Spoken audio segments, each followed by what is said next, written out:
Assalomu alaykum. Biz internet orqali kuzatib boruvchi akalar, Vodiy Asfalt gruppamizni obunachilari. Bugun gapimiz Xudo xolasa Oltiariq Hamzada bo'ldi. Farg'ona viloyati Oltiariq tumanida. Xonadonimiz 200 kvadrat metrga yaqin bo'lgan. Farg'onadan asfaltimizni olib kelib bosib berdi. O'sha aytib o'tganimiz doimgidek rossiyskiy bitim, yuvilgan fisoy. Mayin asfaltimiz, asfaltlarimizni ko'rib turibsizlar mana, hech qanaqangi shebin aralashmagan. Gulxonalarini chiroyli qilib bitirib berdik. Xudo xolasa kuzatib boruvchilar. Pastdagi nomerlar o'zim raqamlarim, bemalol aloqaga chiqaverasizlar. Xudo xolasa borib, vodiyda istalgan burchagiga borib ishlarni bajarib beramiz. Xudo xolasa ishimizga baho berib, bitta obuna bo'lib qo'yasizlar. Yangi kuzatayotganlar, obuna bo'lmaganlar bo'lsa.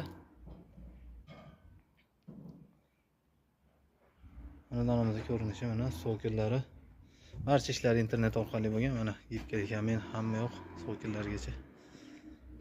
Bemalol aloqaga chiqaverasizlar. Xudo xolasa borib bitirib beramiz. Bizni kuzatib borayotgan bo'lsangiz, asfaltlarimiz Farg'onadan keladi. Shekirgilikda yerga chekadigan akamizning zavodlari. Xudo xolasa hech qayerda hali bir hijolatchilik bo'lgani yo'q. Garantiyasi bor bo'lgan asfaltimiz. Bemalol murojaat qilib zakaz qilib bostirishlar mumkin. Aytib o'taman, pastdagi nomerlar o'zim raqamlarim, bemalol telefon qilaverasizlar. WhatsApp raqamlarim bor. Xudo xolasa internetda TikTok, Instagram, YouTube bemalol aloqaga chiqaverasizlar. Sog' bo'linglar aka.